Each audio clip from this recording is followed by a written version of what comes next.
another person in a way that you wouldn't otherwise be allowed to harm them? Are there times, are there mitigating circumstances with respect to climate change that reduce people's responsibilities? But I want to focus a little bit more on the climate problem itself, because we all need to recognize that everyone in this room, everyone on this globe, has contributed to the climate change problem. The fact that each of us is breathing right now has a small but definite contribution to CO2 in the air. Everyone will suffer some adverse effects of climate change. And as I've said before, many adverse impacts are going to occur far in time and space from the place where the cause was created, where the emissions came out, or where the forest was cut down. So you have something happening over here that sets off a process that's going to affect people around the globe. And again, many of those who are most vulnerable have contributed the least to climate change. Let me talk a little more specifically about these. Okay, let me move past that. Again, we all contribute to climate change. All of our lifestyles, the choices that we make, we've all made some contribution to our changing climate. The energy that we're using right now in this room contributes to climate change. We all will be affected. We'll be affected, get you to go one more. We'll be affected by changing temperatures, change of precipitation, possible changes in frequency and levels of storm events, many serious effects of climate change. And we all have coping capabilities. Each one of us adapts to stressful situations all the time. But some of us have stronger capacities than others. And I skipped one thing here. Language in the, that's okay. We have differing abilities to cope with economic stresses, social, political, and others. We all have capabilities, but again, they're at different levels. We have a lot in common. We all will be affected. We all have contributed. We all have the capacity to cope, but at vastly different levels. And that implicates different levels of responsibility. So the major ethical questions that I want you to consider today as you look at climate change issues, and we're going to be handing out case studies in just a minute, is who or what should be protected as our climate changes? Just what is it we're trying to protect here? Who are the most vulnerable?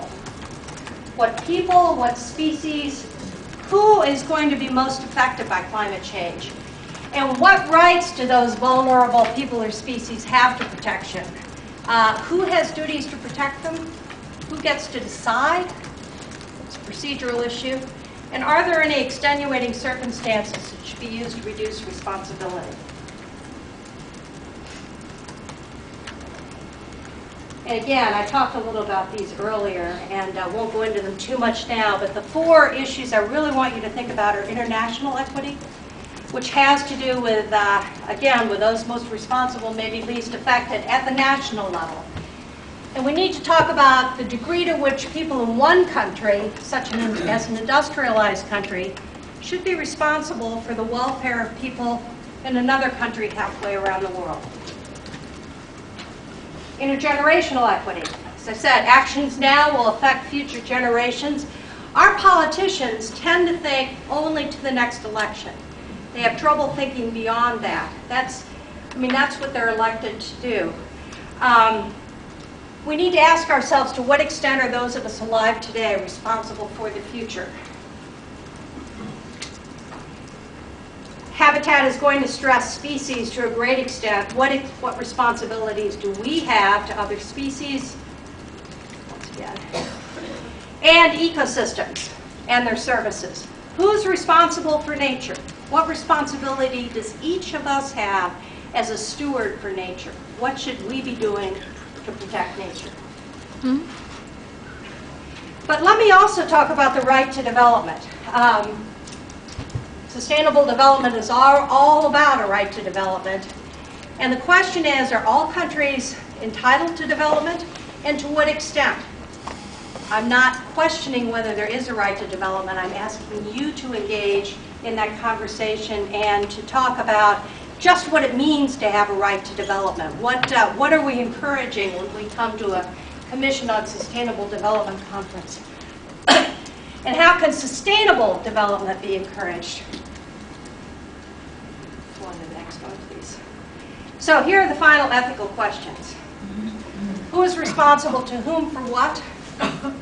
What caused the injury? Who was injured? What was the intent? Did anyone intend to hurt anyone else? Who should pay? And are there extenuating circumstances? Again, who gets to decide? What mechanism should the international community use to assign responsibility? What interests are protected by international agreement and which are ignored? What remedies should be available? And what protection and assistance should be provided for the most vulnerable? I'm going to let you go on to the, keep going. I'm going to jump to the end. Go back one, please. Because to me, here is the ultimate issue. The ultimate issue is about how we can help those who are the most vulnerable to weather the adverse impacts of climate change. And that's the real ethical dilemma that we are facing today. So I'll stop there.